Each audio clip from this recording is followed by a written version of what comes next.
நேயர்களுக்கு வணக்கம். கனடாவில் இருந்து அரசியல் ஆய்வாளர் திரு நேரு குணரத்னம் அவர்களிடம் பேசலாம். வணக்கம் ஐயா. வணக்கம். நலமா இருக்கீங்களா? ஆமா, நலமாக இருக்கிறோம். மேதகு தலைவர் பிரபாகரன் அவர்கள் தமிழை எந்தளவு நேசித்தார் என்பதை பற்றி கூறுங்கள்.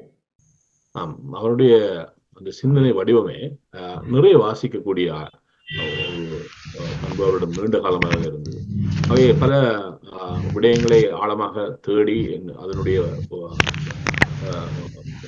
சொல்வார்கள் அடிநுனி தேடுவது என்று சொல்லி அவர் அனைத்தையும் ஒரு விடயத்தை எடுத்துக்கொண்டால் மிக ஆழமாக தேடி அதற்கான பின்புலத்தை முழுமையாக அறிந்து கொள்ள முனைகிறார். அதில் ஒன்றுதான் தமிழருடைய பண்டைய வரலாறும். ஏன்னா தமிழர்கள் ஒரு இனமாக நீண்ட காலமாக ஒரு அடிமைத்துவத்திலேயே இருக்கிறார்கள். ஏன்னா நாங்கள் விரட்டப்பட்டு தமிழர்கள் வாழ்ந்த பூர்வீக நிலங்களிலிருந்து அகன்று, அதாவது மோஹிஞ்சதாரோ கரப்பாவில் இருந்து தமிழர்களுடைய சிந்துவெளி நாகரிகத்திலிருந்து ஆரம்பிக்கக்கூடிய தமிழர் வரலாறு இவ்வாறு சுருங்கி வந்திருப்பதன் காரணம் நாங்கள் நிறைய நகர்ந்திருக்கிறோம். ஒரு சோழ ஆட்சிகளுக்கு பின்னர் ஒரு நீண்ட ஒரு 300 தொடக்கம் 500 ஆண்டுகள் நாங்கள் முழுமையாக தனித்துவமான ஆட்சி முறையை கொண்டிருக்காத ஒரு இனமாக உலக பிறப்பில் இருந்து கொண்டிருக்கிறோம். அவ்வாறான நீண்ட ஒரு வரலாற்றின் பின்னர் இந்த மீளெழுச்சி என்பதை அவர் ஆழமாக பார்த்தார். தமிழுடைய தொடர்ச்சியாக பார்த்தார். அவையெல்லாம் மீளெழ வேண்டும் என்பது. அதனுடைய வடிவங்களை அவர் தன்னுடைய செயற்பாட்டு வடிவத்திலேயே இணைத்துக் கொண்டதை நாங்கள் அந்த வரலாற்றில் பார்க்கலாம். அதாவது தன்னுடைய இந்த பயணத்துக்கான ஒரு கொடி முறைமையை அவர் உருவாக்குகின்ற பொழுது இந்த கொடியில் எதை கொண்டு வரலாம் என்று பார்த்த பொழுது அவர் சோழர்களுடைய ஆட்சி இறுதியாக ஒரு பேராட்சியாக அமைந்த ஆட்சி அவருடைய கொடியில் இருந்த புலியை ஒரு வடிவமாக எடுத்துக்கொள்கிறார். அந்த புலி சோழருடைய கொடியில் இருக்கக்கூடிய புலி ஒரு பக்கவாட்டில் பாய்கின்ற புலியாக இருக்கும். அதை அதனுடைய அந்த பாய்கின்ற புலியினுடைய முகத்தை அவர் எடுத்து தமிழகத்தில் ஒரு இந்த வரைகலை நிறுவனம் தான் எந்த விதத்தில் அந்த முகம் அமைய வேண்டும் என்பதை கொடுத்து வரைந்து எடுத்துக்கொண்டதன் வடிவமாகத்தான் அவர்கள் உருவாக்கிய தேசிய கொடியில் புலியினுடைய அந்த முகம் அங்கு அமைகிறது. இது சோழருடைய தொடர்ச்சியாக, தமிழுடைய வரலாற்றினுடைய தொடர்ச்சியாக அவர் அதை வரைந்து கொண்டார். பின்னர் அவர் ஒரு அழகுகளிலும் ஆழமான பார்வையை பார்த்தால் அதே என்று பலருக்கு புரியாத ஒரு புதிராகத்தான் இருக்கிறது. என்றால் ஒரு தேசிய மலர் ஒன்றை அறிமுகப்படுத்த வேண்டும் என்று வருகின்ற பொழுது முதலாவது களப்பிலியான சங்கரை என்னுடைய நவம்பர் 27ஆம் நாளை அவர் மாவீரர்களுக்கான ஒரு நாளாக அறிமுகப்படுத்துகின்ற பொழுது அவர் அந்த தேசத்தின் கொடியான ஒரு பூவை அறிமுகப்படுத்துகின்ற பொழுது பார்க்கிறார். அந்த மாவீரர் நாளில் அந்த கொடி அந்த தேசிய பூ அங்கு பாவனைக்கு வர வேண்டும் என்று பார்க்கின்ற பொழுது கார்த்திகையில் மலர்கின்ற தமிழருடைய மலராக இருக்கக்கூடிய காந்தல், அதை கார்த்திகை பூ என்று அழைப்பார்கள். அதை ஒரு தேசிய பூ இதாக அழைக்கிறார். இதை தமிழருடைய வரலாற்றினுடைய பண்ட வரலாற்று தெரிந்தவர்களுக்கு புரியும். 2000 ஆண்டுகளுக்கு முன்னர் சங்க இலக்கிய காலத்தில் அல்லது சங்க காலத்தில் அமைந்த கபிலருடைய இந்த குறிஞ்சி பாடல்களில் அவர் வகைப்படுத்துகின்ற 99 தமிழர்களுடைய பூக்களில் காந்தல் முதலிடத்தை பெறுவதை பார்க்கலாம்.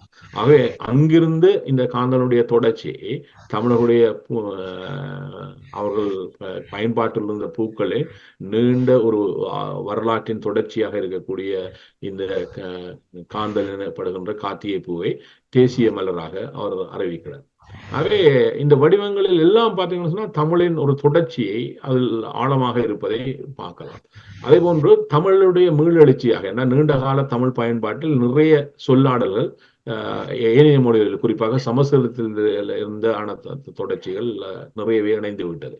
இவற்றை மாற்றி அமைத்து இந்த தமிழருடைய நீண்ட கால தமிழ் பயன்பாட்டு சொல்லாடல்களை அறிமுகப்படுத்துவதற்காக ஒரு தமிழ் சொல்லகராதி என்ற ஒன்றை அங்கு தயாரிக்கப்பட்டது 90களில்.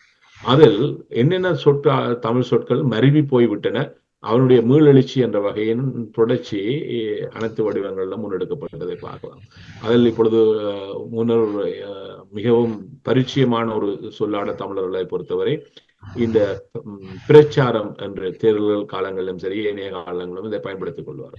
அவர் அதை பரப்புரை என்ற ஒரு இது பயன்படுத்தப்பட்டு இப்பொழுது தமிழ் நாட்டினுடைய ஆஹ் தொலைக்காட்சி மேற்கொண்டு அதாவது ஊடக பரப்பிலேயே நான் இந்த சொல்லாடலுடைய பயன்பாட்டை அதிகமாக பார்க்கிறேன். ஆகவே இந்த தமிழ் மீளெழுச்சி என்பதை அவர் பல வடிவங்களில் என்றார். அதே இந்த மாவீரர் நாளிலேயே பல வடிவங்களை கொண்டு சேர்த்தார் என்று சொன்னால் தமிழுடைய நீண்ட வரலாற்றில் அவர்கள் எரிப்பதை கடந்து உடல்களை அவர்கள் புதைத்தார்கள். அதனால்தான் நாங்கள் அகழ்வாராய்ச்சிகளின் பொழுது தமிழருடைய தொன்மையை கண்டறியக்கூடிய இந்த எலும்புச்சங்களின் ஊடாக அவை நிறுவப்படுவதை பார்க்கலாம். அவை புதைக்கப்பட்டவை. அப்ப அந்த புதைத்தல் என்பதை ஒரு தேசத்தின் புதல்வர்களுக்கான கௌரவத்தை அவர்களுக்கு வழங்குகின்ற வகையில் அதை விதைத்தல் என்று மாற்றினார். அதை நீண்டகால தமிழருடைய பண்பாட்டில் சென்றால் அவ்வாறான சொல்லாடல்களை நாங்கள் அதிகமாக பார்க்கலாம். அப்ப மாவீரர்களுக்கென்று உருவாக்கப்பட்ட வடிவத்தில் அவர் விதைத்தல் என்கிறார். இந்த மாவீரருடைய அவர்கள் இருக்கக்கூடிய இடங்களை துயிலும் இல்லங்கள் என்று அறிவித்தார். ஏனென்றால் அங்கு அவர்கள் துயில் கொண்டிருக்கிறார்கள். அப்பொழுது சொல்லுவாங்க, அங்கு ஒரு மாவீரர் துயிலும் இல்லங்களில் உள்ளே சென்றிருந்த பொழுது ஒரு வார்த்தை இருக்கும். அதில் என்ன சொல்லப்படும் என்று சொன்னால், இங்கு மாவீரர்கள் ஆழ துயில் கொண்டிருக்கிறார்கள். ஆகவே அவர் இங்கு நீங்கள் பதிக்கின்ற பாதங்களை மெதுவாக பதியுங்கள் என்றால் அங்கு பதிக்க நீங்கள் அதை கடந்து இங்கு ஒலி எழுப்புவீர்களாக இருந்தால் அவர்களுடைய துயிலுகின்ற சூழலை நாங்கள் குழப்பி விடுவோம். ஆகவே நீங்கள் இங்கு அமைதியை பேணுங்கள் என்று. அருகில் இருக்கக்கூடிய வீதிகளில் ஒரு கிலோமீட்டருக்கு முன்னரே ஒரு பதாதை பெரிதாக இருக்கும். உங்கள் வாகனங்களினுடைய வேகங்களை குறைத்து எந்தவித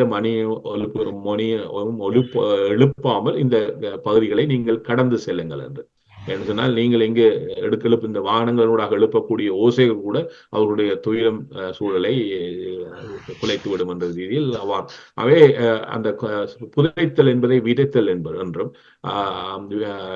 உடலங்கள் என்பதை வித்துடல்கள் என்றும் மாவீரர் பயன்பாட்டில் இருக்கக்கூடிய மொழிகளில் அஞ்சலி என்பது நீக்கப்பட்டு அது வீர வணக்கம், வீர அஞ்சலி இல்லாம வீர வணக்கம் என்றும் மலர் ஊடாக செய்யப்படுவதை மலர் வணக்கம் என்றும் இந்த சொல்லாடல்கள் அதுக்காக உருவாக்கப்பட்ட குறிப்புகளில் இந்த சொல்லாடல்கள் மட்டுமே பயன்படுத்தப்பட வேண்டும் என்றும் இதில் மறைவி இருக்கக்கூடிய தமிழ் சொற்களான இந்த அஞ்சலிகள் தவிர்க்கப்பட வேண்டும் எல்லாம் குறிப்பீடுகளை போடப்பட்டிருக்கிறது.